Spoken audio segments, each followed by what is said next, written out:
안녕하십니까. 박교수의 고시 행정학 19번째 시간입니다. 여러분 구독과 좋아요를 눌러서 응원해 주십시오. 더욱 열심히 하겠습니다. 그리고 공무원 시험이나 토익을 준비하시는 분은 무작정 따라하면 쉽사리 해석되는 하교수의 영문 독해도 봐주십시오.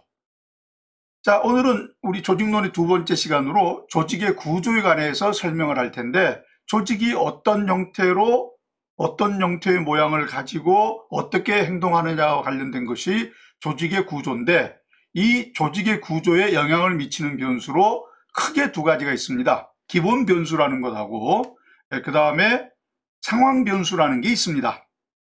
그래서 기본 변수 세 가지, 상황 변수 세 가지가 있는데, 기본 변수 세 가지부터 정리를 좀 하겠습니다. 기본 변수는 복잡성, 직권성, 공식성 세 가지입니다. 복잡성이라고 하는 것은 조직 내에서 어떻게 많이 나뉘어져 있느냐의 문제입니다. 수평적 분화는 옆으로 많이 나눠진 건데, 이것은 조직 내의 전문화에 관한 이야기고, 수직적 분화는 계층의 수와 관련된 문제입니다. 그 다음에 장소적 분화, 이것은 뭐 본점 있고 지점 있고 지점 있고 지점 있고 이렇게 장소가 따로 설립되어 있으면 장소적으로 분화되어 있다고 이야기하는 거죠. 여기에서 중요한 내용 중에 하나는 복잡성과 행정 농도 사이에는 긍정적인 관계가 있다. 여기서 긍정적인 관계는 좋은 관계가 있다는 이야기가 아니라 같은 쪽으로 변한다는 이야기입니다. 복잡성이 높아지면 행정 농도도 높아진다. 근데 행정 농도가 뭐길래? 유지 관리 조직 대 조직 전체 규모, 또는 간접 인력 대 직접 인력. 간접 인력이라는 것은 직접 어떤 그 조직의 원래 목적인, 만일 생산이면 생산, 아니면 봉사면 봉사, 이걸 직접 하는 게 아니고 이 직접 일하는 사람, 직접 인력을 도와주는 인력이 간접 인력입니다. 그러니까 복잡성이 커지면 커질수록 유지관리 조직이나 간접 인력의 규모가 커진다는 이야기겠죠. 두 번째, 직권성이라는 기본 변수가 있는데, 이건 권한이임의 정도입니다. 그러니까 권한이임을 많이 해주면 직권성이 낮아지는 거고, 그 다음에 권한이임을 안 해주면 직권성이 커지는 겁니다. 높아지는 겁니다. 조직 규모가 커지면 커질수록 한 사람이 모든 구성원을 다 관리를 할 수 없다 보니까 권한이임을 많이 해줘야 됩니다. 그러면 직권화가 낮아지죠. 그 다음에 전문화적인, 요건 이제 뒤에 통솔 범위에서 다시 언급이 됩니다만은, 전문 조직에서는 직권화가 낮아집니다. 왜? 똑똑한 놈 부하로 거느리니까 힘들겠죠. 그리고 그 전문성이 높아지는 데 대해서 이거라 저래라 시킬 수 있으려면 그 사람들을 통솔할 수 있는 능력이 있어야 되는데, 당연히 자기가 할 수 있는 범위 내에서 결과적으로 이 다스리는 사람들을 거느리기 때문에 직권화가 낮아집니다. 자, 우리 공식성이라는 말은 앞에서 몇 번 이야기를 드렸습니다. 공식성은 이게 법규화되어 있고 제도화되어 있다는 이야기입니다. 공식성이라는 것은 법규로 제정되어 있고 제도로 되어 있어서 그것이 전부 문서화되어 있다는 이야기입니다. 특히 일상적인 기술을 사용하는 조직, 일상적이고 반복적인 기술을 사용하는 조직에서는 공식화가 그만큼 높죠. 만들어놔도 관계가 없지 않습니까? 그런데 예외적인 일이 자꾸 생기는 조직에서는 그렇게 만들어놔야 거기에 맞추기 어렵죠. 일상적인 기술을 사용하는 조직에서는 공식화가 높습니다. 상황 변수는 세 가지가 있다고 이야기합니다. 환경, 기술, 규모인데, 가장 우리가 대표적인 환경이라고 하는 것은 어떤 조직의 바깥에 있는 모든 것은 환경이라고 할 수 있습니다. 그런데도 특히 그 중에서도 조직과 상호작용하는 직접적인 환경을 우리가 환경이라고 이야기합니다. 그 다음에 기술은 여러 사람들이 이야기를 했는데, 특히 페로라는 사람은 모든 조직에 적용될 수 있는 지식기술의 개념을 사용해서 이렇게 두 가지 변수에 의해서 네 가지 조직 형태로 나눕니다. 예측이 가능하냐, 예측이 곤란하냐, 예외가 많으냐, 예외가 적으냐. 예측 가능하고 무슨 일이 일어날 수 안다라는 것은 여러분 되게 무슨 일이 일어난다, 그거는 되게 폐쇄 조직에 가깝습니다. 그리고 예외가 거의 없다. 반복적 조직이라고 이야기하는 거죠. 반복적 기술을 사용하는 철강 공장 같은 거다. 거기는 용광로 마련해 놓고 재료 집어넣으면 필요한 철학이 나오지 않습니까? 관료제도 여기에 속합니다. 관료제도. 예측이 가능하고 예외가 거의 없죠. 그 다음에 예측이 가능하지만 예외가 자주 발생하는 것은 엔지니어링 기술이라고 하고, 이건 대형 기계를 만드는 데서 주로 나온다고 보고 있습니다. 그 다음에 세 번째, 예측은 곤란하지만 예외가 상대적으로 적다. 혹은 특수일이 만드는 데서 사용하는 기교적 기술이라고 보고 있고요.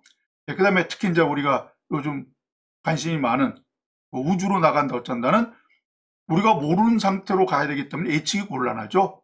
예외도 많겠고. 이건 비반복적 기술이라고 하고 항공우주에서 자주 나타난다. 이렇게 정리하고 있습니다. 기술은 그러려니 하고, 여러분 모양만 한번, 예측 가능, 예측 적고, 예측 불가능, 예측 적고, 예측 가능, 예외 많고, 예측 곤란, 여기에서 관료제 어디 속하냐? 여기에 속한다. 이렇게 정리라도 하나 해주셨으면 좋겠습니다. 자, 그 다음에 규모는 다른 건 다 잊어먹고 그냥 구성원 숫자 이렇게 생각하시면 됩니다. 구성원 숫자.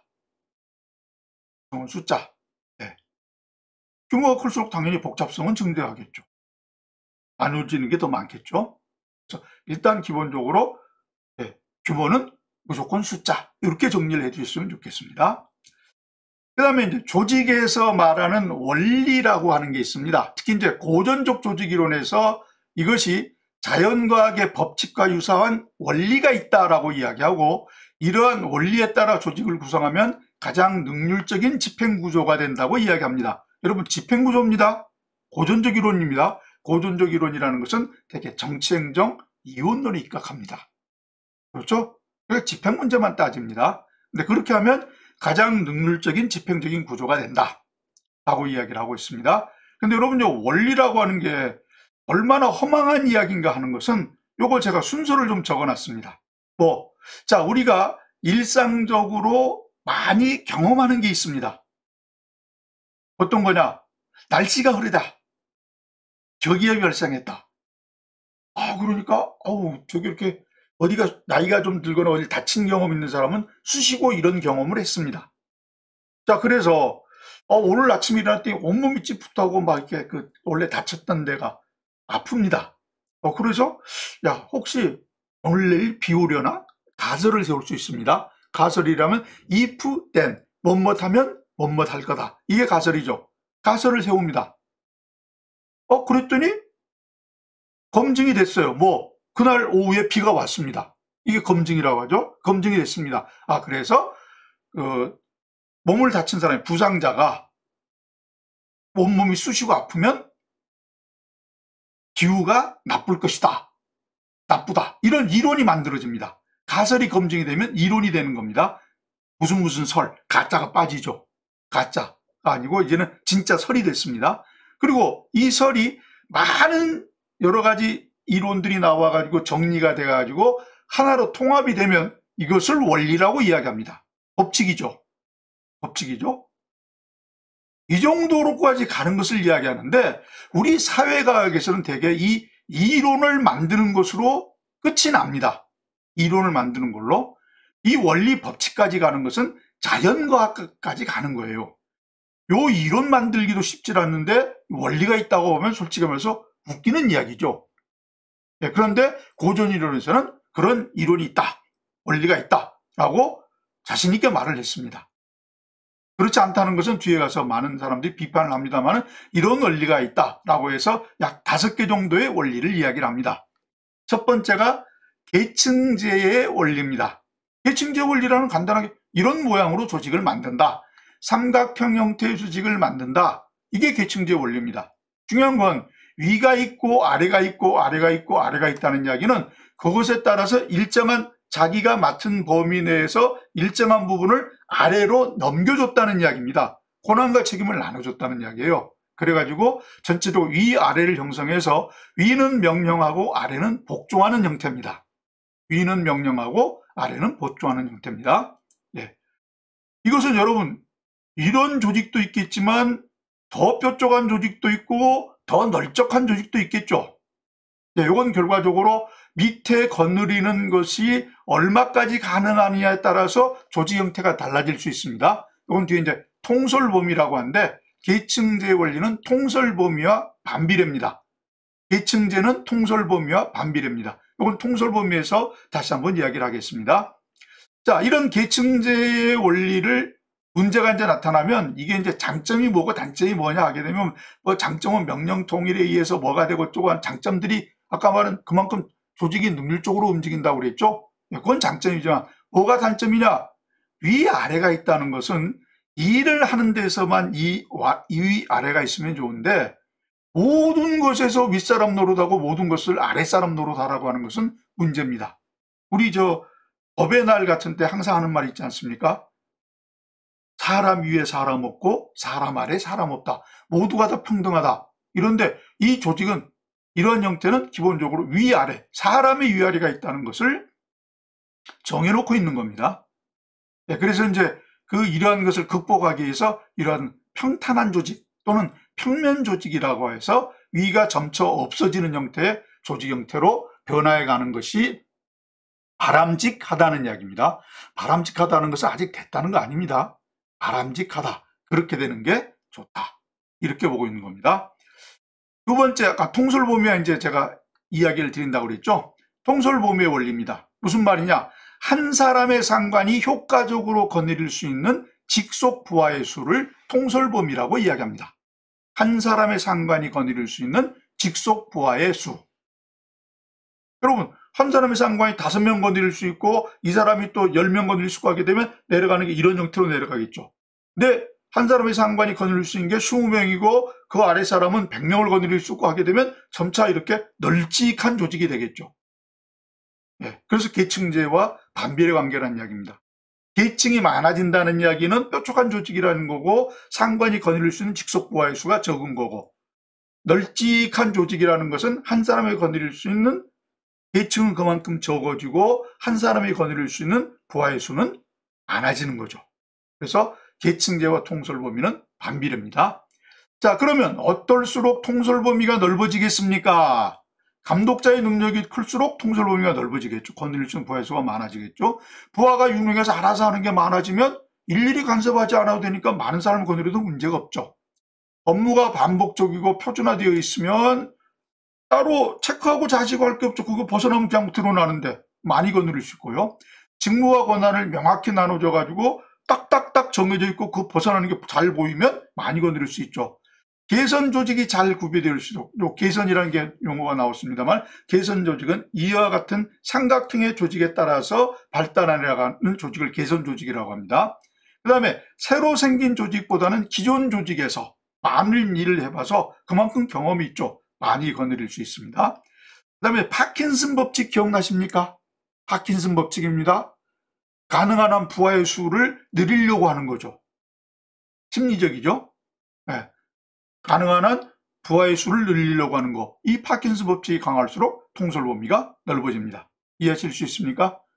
한 사람이 많은 사람을 거느릴 수 있느냐 여부를 따지는 것이 통솔범위 원리입니다. 자, 세 번째, 명령통일의 원리입니다. 명령통일은 한 사람의 상관으로부터만 명령을 받고 보고하라는 제도입니다.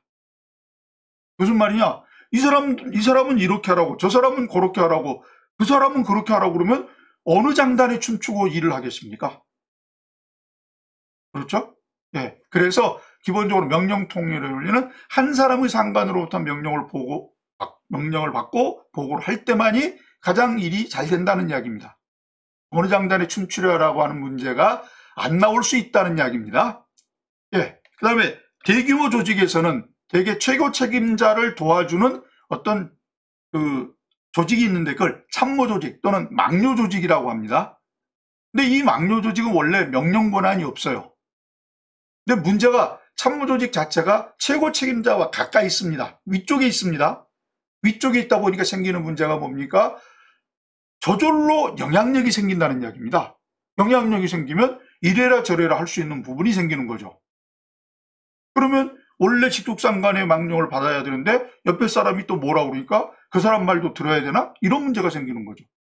이것과 문제가 생길 수 있다는 이야기입니다.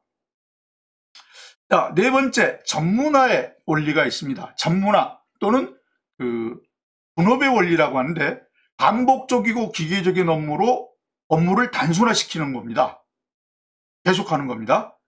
이 아담 스미스의 경우는 이 분업 전문화의 원리가 얼만큼 중요하냐고 하면 그 구두 하나를 만들 때도 한 사람이 뭐 가죽도 구입하고 그 그림도 그리고 자르고 꿰매고 포장하고 그거 갖다 팔고 하는 것보다는 분업을 해서 각각 다른 일, 자기가 전문으로 하는 구매만 하거나 아니면 이 재단만 하거나 그다음에 이 가위질만 하거나 아니면 이제 이게 꼬매기만 하거나 포장만 하거나 갖다 팔라 이렇게 하게 되면 심지어 약 200배가량의 업무 능률이 향상된다고까지 이야기를 했습니다. 반복적이고 기계적인 업무로 단순화시키는 겁니다. 여러분 여기에서는 이건 업무를 단순화시키는 거죠. 사람의 전문화라는 용어가 있을 수 있기 때문에 여러분이 알아두시라고 정리를 했습니다. 일의 전문화가 아니라 사람의 전문화는 뭐냐? 교육과 훈련을 통해서 전문가를 만드는 겁니다. 전문가를 만드는 겁니다. 작업의 전문화가 되면 될수록 작업을 세분화되고 단순화시키면 될수록 사람의 전문화는 안 되는 거죠. 사람의 전문화는 많은 것을 알고 가야 되는데 5일밖에 모르는 업무의 전문화, 작업의 전문화가 되면 사람의 전문화는 감퇴됩니다. 용어는 알고 계셨는데 원래 원리를 이야기할 때는 작업의 전문화만, 업무의 전문화만 이야기를 했던 겁니다. 사람의 전문화는 뒤에 나왔습니다. 이 사람의 전문화의 업무의 전문화의 개선 방안이 뭐가 있냐? 직무 확대 또는 직무 충실 혹은 풍요라는 용어가 있습니다.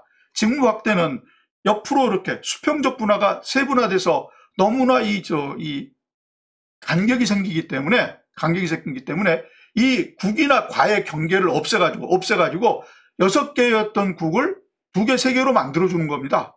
당연히 활동의 폭이 넓어지겠죠. 이것은 직무 확대라고 합니다. 수평적으로 하는 겁니다. 수평적으로 하는 것은 수평적으로 업무의 범위를 넓혀주는 것은 직무 확대입니다. 자, 그런데 위아래로 나눠져서 위는 명령하고 아래는 복종한다는 용어만 사용이 됐을 때 그러지 말고 상하 계층을 유기적으로 연결해서 하위층의 사람도 참여할 수 있는 기회를 준다 하게 되면 그만큼 직무가 충실해졌다, 풍요로워졌다 이렇게 사용합니다. 용어는 꼭 알고 계셔야 됩니다. 직무 확대는 수평적인 부분으로 넓혀주는 것, 직무 풍요 또는 충실은 상하 계층을 유기적으로 연결시키는 것. 정리가 꼭 되셔야 됩니다. 자, 조정이라는 건 뭐냐? 목표에 맞추어서 행동 통일을 기하도록 노력을 배열하는 겁니다. 목표에 맞춰서 야 니네 이렇게 해서 거기는 지금 벗어났잖아, 틀렸잖아, 이렇게 맞춰서 해줘, 이렇게 정리하는 부분입니다. 자, 문이라는 사람은 이 조정의 원리를 이 5개의 원리 중에서 가장 중요한 제1차적 원리라고 주장을 했습니다. 자, 문이가 1차적 원리라고 주장한 원리가 뭡니까? 조정의 원리입니다. 잊지 마십시오. 3번도 시험 문제 나왔던 거죠. 사회가 복잡화되고 전문화될수록 더욱 필요성이 증가되는 원리는 조정의 원리입니다. 이거 많은 사람이 속았는데요. 사회가 복잡화되고 전문화될수록 더욱 필요성이 증가하는 건 뭡니까? 그랬더니 상당히 많은 분들이 분업의 원리입니다. 이렇게 정리하셨답니다. 정말 쉽겠죠? 틀리기 쉽겠죠? 속으시면 안 됩니다. 전문화되고 복잡해지고 자꾸 되니까 그것을 목표에 맞춰서 행동 통일을 기하도록 만들어준 조정의 원리가 필요한 거죠. 시험 문제 잘 나왔던 겁니다. 잊지 마십시오. 자, 이 원리 중에 하나를 비슷하게 인용했던 게 뭐냐면 부처 편성 또는 부국 조직의 원리라고 하는 것인데 이게 무슨 말이냐? 우리가 말한 행정조직이면 행정조직의 부나 부를 어떻게 나눌 거냐 하는 건데 기준이 4가지가 있습니다. 1번과 2번은 특히 상반적인 것으로 많이 논의가 되기 때문에 여러분 똑바로 봐두셔야 됩니다. 목적은 일단 기능에 관한 겁니다. 어떤 일을 하느냐? 같은 일을 같은 부처에 묶어주는 겁니다. 국방부, 외교부, 교육부 이름만 들어도 무슨 일을 하시는지 알겠죠? 나라를 지킨다, 나라와 다른 나라의 관계를 유지한다, 교육부 교육시킨다. 쉽죠? 그리고 국민의 이해가 그만큼 용이합니다.